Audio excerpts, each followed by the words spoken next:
2008, when you came out, you were, got picked number 2 overall. That was one of the years we actually had the 7th overall pick. Slide would have been nice. Slide would have been nice. Yeah, it would have been nice to slide. So this is the first time I was just sharing with these guys offline. The Houston Texans, these guys are all right by me. They give me the head coach and the GM. I got 2 of the most important guys in the city here, Nick Caserio and DeMeco Ryans. Coach DeMeco Ryans. How's that sound, Coach? Man, sounds like music to my ears. Head ball coach, man. That's awesome. Sir. Yeah, one of my favorite players to watch. Obviously Bo Allen works with us. Nick, you've had a hand. Well, actually, you know Bo a little bit. Yeah, absolutely. You bet. And DeMeco, he used to say that you used to just practically get him lined up. So I was told to pass on a big thank you. Had to, man. Had to keep slapping him on his butt just to get him in the right spot. You can't you can't miss his ass, man. No, you can't. That was an easy target. But yeah, congrats guys on, assembling this whole deal. There's a lot of excitement around the Texans right now. I guess I'd start with this, Nick, since you've been doing this a long time, and I think you probably looked at DeMeco coming out. What was his scouting report as a player? Can you recall it, and how much did that play into you falling in love with this guy and hiring him to do the job?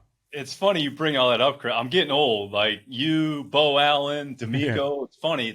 I actually went back because we played Philadelphia a couple, at the end there when DeMeco was in Philly, played him in Houston. So I used to write up every player. So I wrote he was tough, he was instinctive, he was a good player for their defense. So again, whether or not those traits translate over from a coaching standpoint, but he was a damn good player. Did a lot of great things for this organization, when he was here. I've seen a lot of players here through the years, going on 20 some odd years. So I'm getting old. yeah, no question. And I don't mean this negatively, Nick, but you had you saw a lot of guys who went on to be head coaches, and some of them were successful, some of them weren't. That's kind of being in New England. And there were a lot of great coaches in Houston too. I didn't know Saleh was there, McDaniels, and you were there as a player. It was kind of Washington gets all the credit for having that Shanahan tree, but there was a lot of great coaches in Houston. But Nick, with your experience in New England, with seeing who worked out and maybe who didn't work out so much, do you feel like you could kind of reverse engineer and say, I saw these guys as assistants, I know what I'm looking for, and did that help you hire Coach Ryans?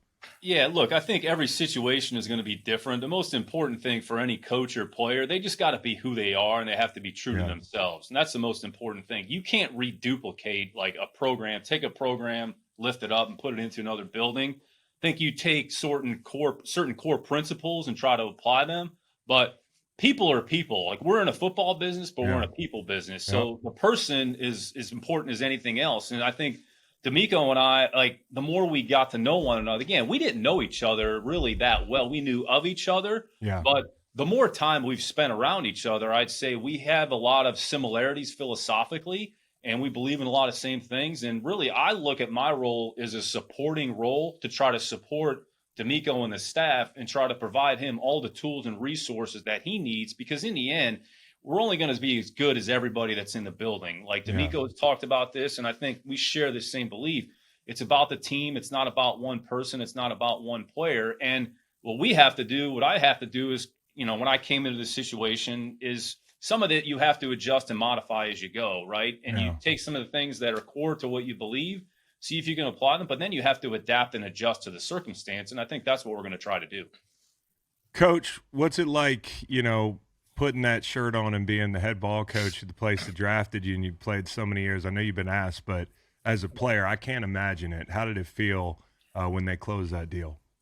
It's an honor, right? First and foremost, right? It's only 32 head coaches in this league, and it's guys that have worked their butts off a lot, right? To be in those positions, to be over a team, and to have that huge responsibility. So it's an honor, but I also understand the pressure, the responsibility that comes with that, because a lot of people are counting on me, right, to do a great job, to help this organization win. And doing it here at a team that I played for, it just means more to me, right? I got skin in the game here. It's not just another job.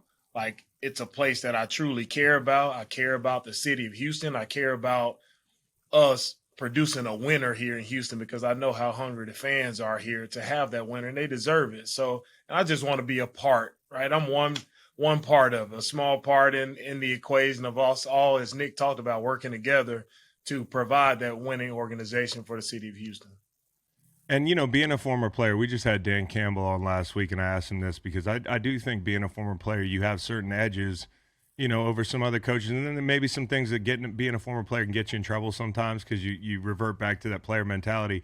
As a coach, in your time as an assistant and you know, and leading that defense in San Francisco, have you learned like certain areas that, hey, maybe I have to taper that down a little bit, you know, the former player in me, and there are situations where you feel like it's very beneficial to you. What are those situations?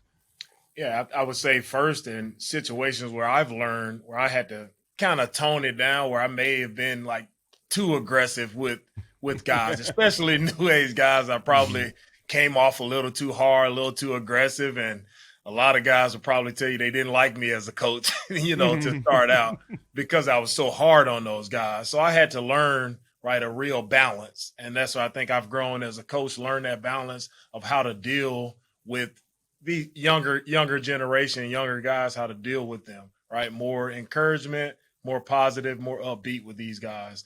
And I say, you know, it has helped me from a standpoint of just, as you know as well, Chris, we know what players go through, not only on the field, but it's the off the field things, right? That some guys, if you haven't been in the shoes, you don't understand all of the way the world pulls on you, right? The outside world pulls on you as a player, and you have a lot of things going on off the field. And sometimes we're just so focused about the ball, right? That's helped me to truly, right, dedicate myself to developing the entire man and not just a football player.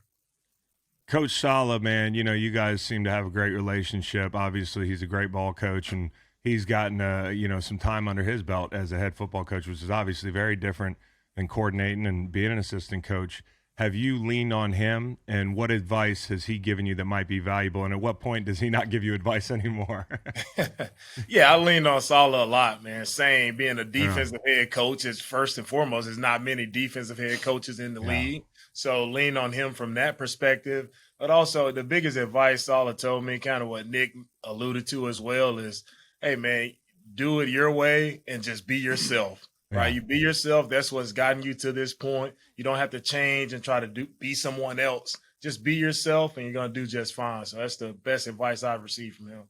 So this is an important one because I can remember when, you know, I had so many coaches in St. Louis. It was like, I think I had like 4 head coaches in 8 years, and you've been through some changes. The first meeting, you always find out what are the buttons you don't want to push with the head ball coach. Jeff Fisher had rules like, hey, no cutoff shirts in the cafeteria. I know Bill had, you know, some rules, and Bill was real chill on a lot of stuff I didn't expect him to be chill on. That's the thing people don't realize about Bill. He's pretty cool in some ways. How do you piss Coach Ryans off? Like, when you get in that first meeting, like, what are your things, dude? Because I know you got things. My biggest thing, man, is just the number one rule is just protecting the team, right? And that involves all aspects of just being a good teammate, right? Not doing anything stupid to embarrass yourself, your family, or embarrass a team, right? And the second one is just be on time. Like, it's just, man, make sure, to me, when guys are not on time, it just shows just a lack of, is this important to you or not, right? We got limited time in the days that we have, especially now. Our times are restricted. We got certain hours we can work. So just be on time, man, and show up and be a great teammate. And I'm pretty cool on a lot of other things as well. So I just want to make sure it's important to the guy. Yeah. So here's one, because when I got in New England, I was shocked by this because, you know, I had always sat and coach on the way to games, and I was like, man, this is ass backwards. They got the coaches sitting up there. I know they work hard, but my body is killing me.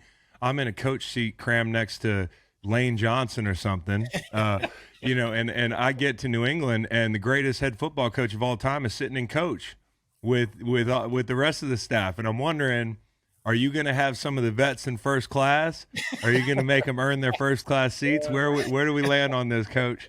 Man, I'm back and forth, man. Do I have a rest. vote? Hey, coaches need their rest too, man. Put in a lot of work. You do. Yeah, you do. You can sit up there. Oh yeah, but no, I've seen it, man. Being on a few teams, I've seen it done a couple of different ways. With Chip Kelly, that's how he did it. In Philly, where the vet sat in first class, coaches sat in the back. So I think I may be leaning towards that way. Did I get the first non-answer of his career? This is hard-hitting shit right here. I love it. See, dude. He's learning, Chris. Yeah, he's learning what happened. He is. Like some of these vets on your team are gonna be like, "Man, I saw you on the pod. What's up?" All right, so guys, the schedule comes out this week. As a player, I used to look at a whole bunch of stuff. I used to look at how many games on grass do we have, how many night games do we have. Well, it's St. Louis, not a lot. New England, I'm gonna be playing late at night every week. Hey, what divisions are we playing? What quarterbacks are we playing? Who are the tackles? How many Thursday night games do we have? How do you guys look at it, and what's the first thing you look for? Obviously, all opponents are dangerous, but like when it comes to the flow of the schedule, what are the keys to you guys? I think that the first key for me is how are we starting off? Like, where are we at home? Are we away to start off? That's the first thing I always look at. And then I'm looking for primetime game. Hey, make sure the Texans get some primetime games. You'll be ready to roll. And then, it's that Thursday night. Where is that Thursday night game and where is that bye week, right? That's where I think it's very important, that bye week, to see, are we at I like it when that bye week is sort of in the middle of the season. Sometimes we've had it one year where it was like the 5th week of the season. So I knew we would have a long stretch there. So bye week is very important for me. No question. And really, the division is going to be important, right? You're going to play your division opponents. So if you want to make any sort of progress as a football team, it always starts with the division, right? So the disbursement of our opponents in the division, look, we know we're going to play them twice. So that's going to be an important part of it. And, like DeMeco said, like once the schedule comes out, we kind of see where we're situated and then really, start to look at it in sort of quadrants, right? Kind of that break the season up into quarters, the first 4, and then kind of as it goes throughout. And then as the year goes on, like what are some of the things that we need to do to modify and make adjustments just to maximize what we're doing as a football team on all levels. So, I mean, it's always exciting. At least you have some clarity. Like we know who the opponents are as we sit here today. We just don't know how it's going to be organized. So, I mean, that's for you guys to talk about on your show, tomorrow. Yeah, we're going to break it down. Yeah. Have y'all circled. Nick, did you kind of have to not relearn how to draft? Because, I mean, like obviously you have so much experience, but it is different picking at the top, right? I mean, like there's different variables that first day, and y'all weren't used to picking that high, and now you're in Houston and you're building something. So, naturally you're going to be picking a little bit higher. Was there an adjustment process for you?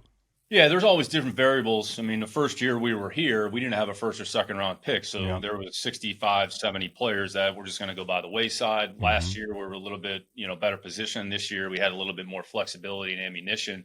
It's funny. I was actually looking back 2008, when you came out, you were, got picked number 2 overall. That was one of the years we actually had the 7th overall pick. Slide would have been nice. Slide would have been nice. Yeah, it would have been nice to slide.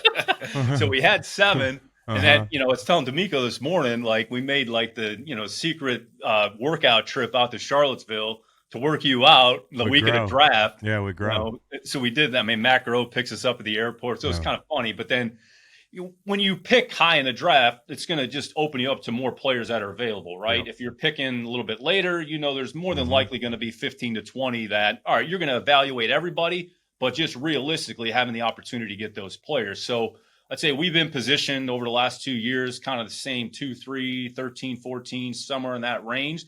So it just gives you a little bit more flexibility and optionality relative to the pool of players that might be available. And how early in the process, because he's my personal favorite out of all the guys, Stroud, how early in the process did you guys fall in love with him, and how did he separate? What was it about him that allowed him to separate? Well, it's interesting. So you kind of go through the fall process, right? Our scouts went through the fall process, so we grade the players. So in December, January, then when we kind of had the coaching transition. So when DeMeco and the staff arrived in February, all right, we wanted to say, all right, let's kind of recalibrate. Let's give the staff an opportunity to watch the players, evaluate the players, and kind of arrive at an end point. So there was a little bit of lag time that was involved, but, CJ was a player that I think we had graded fairly consistent throughout the fall process.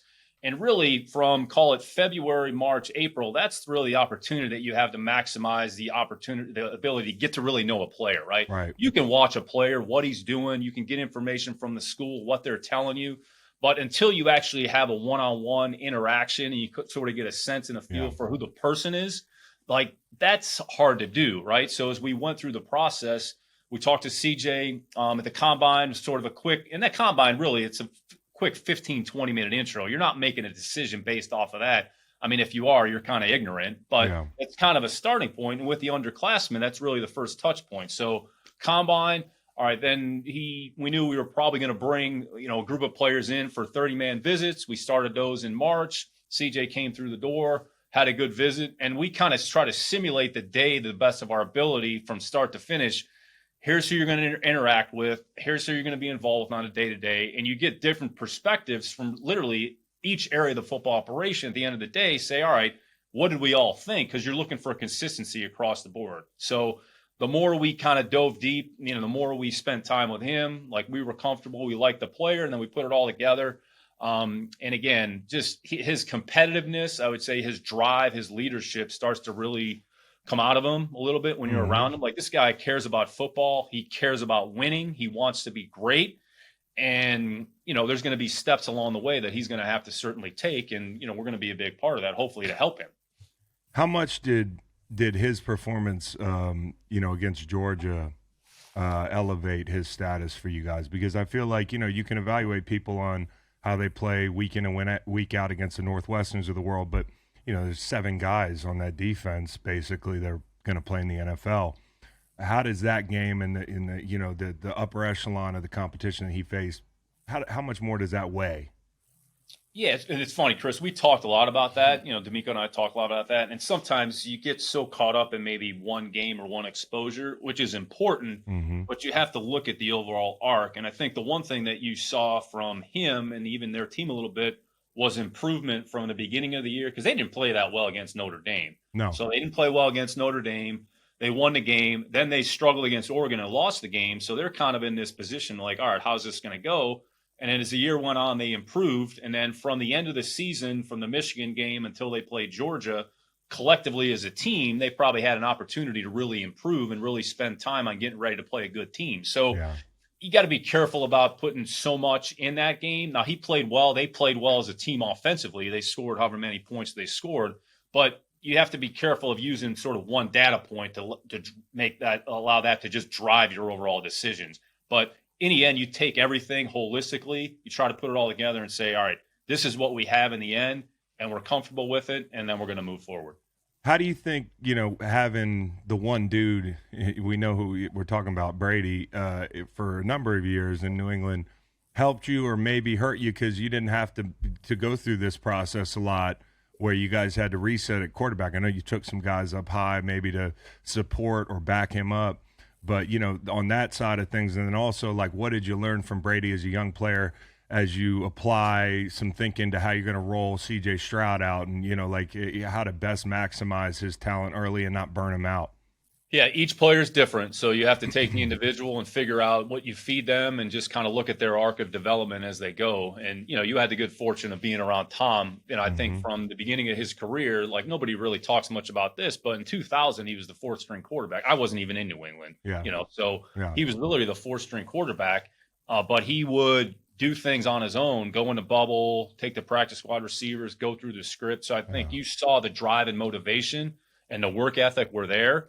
And then when he had the opportunity in 01, which was my first year in the NFL, which I didn't know anything about NFL football, it was basically like, all right, like trying to figure out like where the field is. And he had a good training camp. Heward was the backup. Tom was the 3rd quarterback, 4th quarterback. I think Bishop may have been there.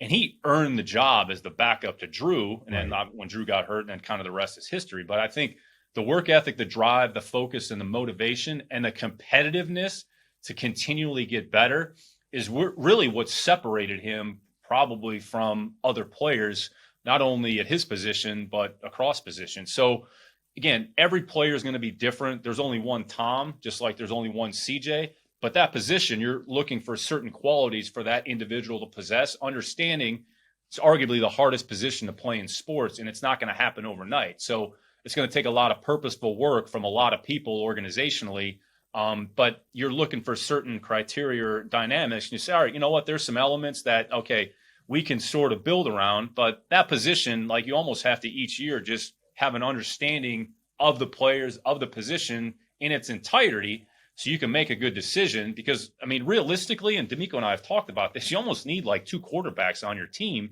because inevitably, like, that person is probably going to have to play. I mean, it's just, that's just the way the league is designed. So one guy might end up playing a lot more, but in '08, like we went through this, Tom gets hurt the first week. Matt had been in the system Castle for 3 years, going on 4 or whatever it was.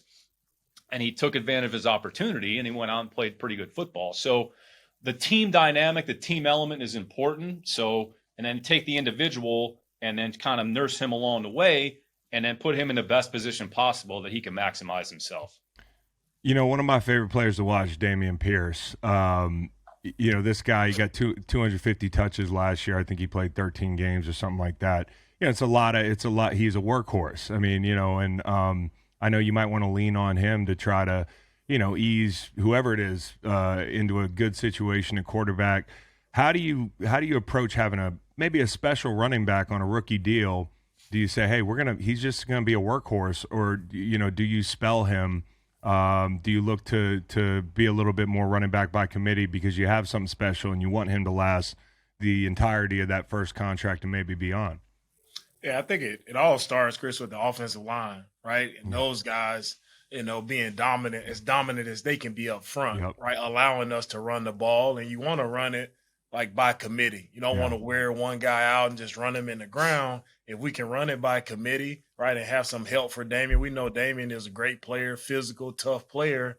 We want to rely on him, but also we want to spell him to where we can, keep him healthy and have him the entire year. So having a few guys who can tote the rock, that would be awesome for us. Yeah.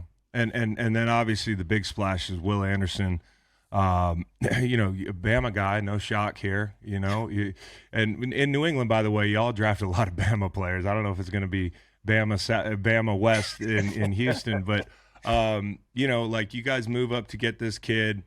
It puts I've been a high pick as a defensive lineman. It's a lot of pressure. The numbers got to be there, and sometimes that doesn't tell the whole story, and there might be growing pains. And you played. I think you were the same draft class as Mario, right?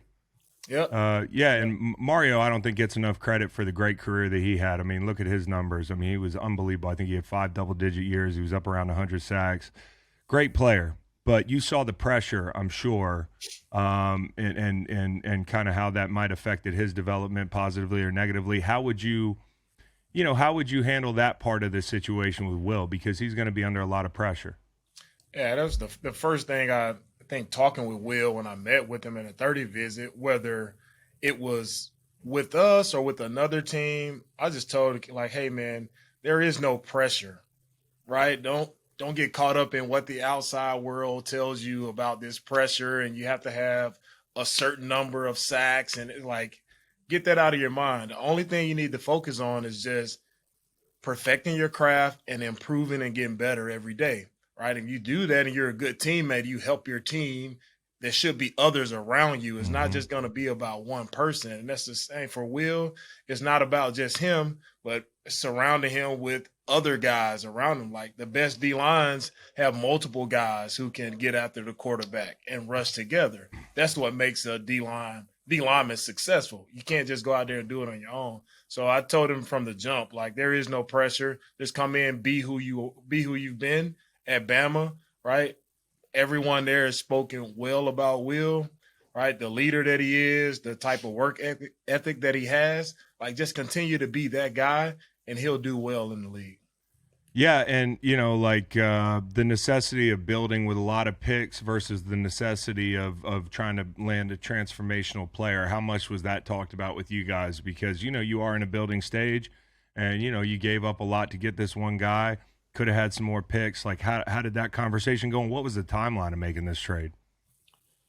Yeah, I mean, look, we talk about everything, and, draft picks, I think what they enable you to do, Chris, just give you some flexibility, and we talked about this beforehand, gives you some optionality. So, if you have a conviction about a player or groups of players, and you feel that that's the right decision to make for your organization, then if there's conviction, then you go ahead and pull the trigger. And like DeMeco said, not get caught up in some of the external noise about, well, it was this or that. Like, if you think that's the right thing to do for your football team, then that's what we're going to go ahead and do. So I think, like, philosophically, we believe in that wholeheartedly. So, and, it's all about what you do with the picks. So everybody can talk about picks and accumulating capital and using those or pushing them out, or did you give up too much on a trade chart? Like, let's not allow data to drive decisions. Like, let's make a good football decision, make a sound decision for the organization. If we feel that that's the right thing to do, then let's go ahead and do it and then move to the next thing. So again, this is just a series of transaction. It doesn't mean that we're going to be done building a team. There's going to be other opportunities, whether it's this year or future years, to continue to build. And the bottom line is we're trying to put together the best football team possible for the 2023 season. Focus on this year, try to play good football, and then we'll worry about 24 and 24. But I think ownership was supportive of our decision. So we went ahead and made the decision that we felt was best for us. And that's why, Will and CJ are both here. And then talk about, bringing in a Robert Woods. I love his game. Everybody that I play with him says he's just an absolute dog and a leader. How important is that to have that kind of good team player to bring a young quarterback along? Yeah, I mean, Robert, and played against him a few times there, being in San Fran. He's with the Rams. That was the guy that I felt like helped the Rams offense to separate themselves. Yeah. He's such a smart player. He's tough. He doesn't mind doing the dirty work, blocking, and you can just see the leader that he was, right? When they lost him, you can see a difference in their offense. So I'm excited to add Robert, a veteran guy who can show our young receivers, right, and our young offense, just show them the way. He's been there. He's been successful. He's a guy that guys can lean on, right? So whether it's a quarterback, whether it's other young receivers, running backs, they can all lean on Robert and his experience to help him out. And, you guys bring in Shaq Mason, who old teammate of mine in New England, and somebody I respect a lot. I know he has a lot of respect in New England as well. Do you remember, Nick, when we used to run those hills and Shaq used to win by a nose? That was Bill's favorite thing to say. Do you remember that? He always kind of leaned towards those offensive linemen. So actually, just interesting about Shaq. So when he came out, he played a triple option offense. Yeah, so literally, you never saw him pass block. Yeah. So he went to the Senior Bowl, had a decent Senior Bowl, and I would say this is a player like Dante worked out, and he had a lot of conviction on. Yeah. And, you've been around Dante and kind of seen, arguably one of the best offensive line coaches in football, like hands down. Yeah. But the way he was able to train and teach Shaq, and Shaq embraced that. And, Shaq was a good player for a number of years for somebody that, quite frankly, he was too small, he was too short, he lacked length, but he was strong, he's tough, he's powerful, he's explosive, and he can run. And he liked running those hills. He loved to run the hills, man. It's because those old linemen don't have to move that much in practice. That's why they win. You draft, Metchie. He's hurt. You might not have him for a little bit. I know Detroit drafted Jameson Williams with kind of the same deal. What goes into making that decision? I know you weren't there, Coach, for that, but Nick, when you draft a guy like that, what goes into saying, hey, maybe we're not going to have him much the first year, but is he that transformational and special that we can wait around? Yeah, no, we like John as a football player coming out. He did a lot of good things. That was a good offense. I mean, Jameson, Bryce, John was a part of that. So anytime you go in the draft evaluation process, if you have a medical situation, you kind of take that information and say, all right, at some point he's probably going to be available to participate in some capacity. So we had an inkling that at some point he was going to be available, and then he had to deal with the other setback medically that was sort of unforeseen.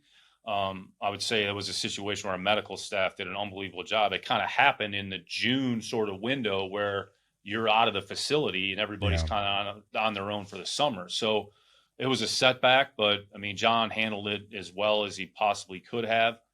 He's made significant progress on that front as it pertains to cancer and his situation. I would say he's kind of continued to work himself back in from a football standpoint.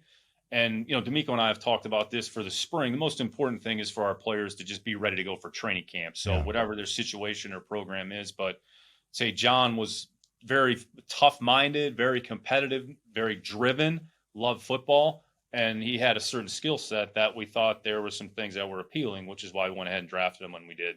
One quick hitter for both of y'all and let you go. Thank you so much for your time. Coach Ryans, you wore the uniform for a long time. I know you look good, you play good, the whole deal. Nick, you might know how that feels, but as a guy Different level, Chris. Hey, Nick played a little bit too. I know, man. he did. He was good. I know he was good. But when you got to wear, you sign with a team and maybe you don't like the uniform so much, and you got to wear it for 8-10 years. I know the Houston uniform might change next year. Do you have any say in that, Coach? Because you did wear the uniform, and is your voice going to be heard? I don't know, man. I gotta make sure I talk with ownership to see if I can get a say in it. He has enough pull, Chris. Okay, good. All right, he has enough pull. Good. Upgrade will be nice for us, though. Yeah, a little freshen up, and then for you, Nick, Brian Daboll, love the guy. Ends up in New York. He's doing a great job. And my question for you was he a cigar smoker in New England, or is this an act?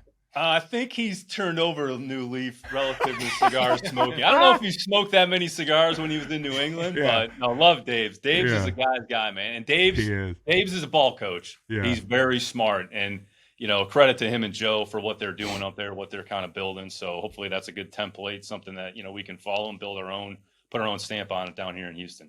Awesome, man. Well, I wish y'all two the best of luck this year. We'll be watching the Texans and pulling for y'all. Congrats, Coach, and Nick. Good to see you. Thanks, Chris. Appreciate you. Thanks, man. Listen to the full podcast on Spotify, Apple Podcasts, and other podcast streaming platforms. Wherever you want to get the podcast, you can get the podcast. Pretty simple. New episodes every Monday, Wednesday, and Friday. Don't forget to like and subscribe for more content. Podcasts get pretty wild. This is real tame.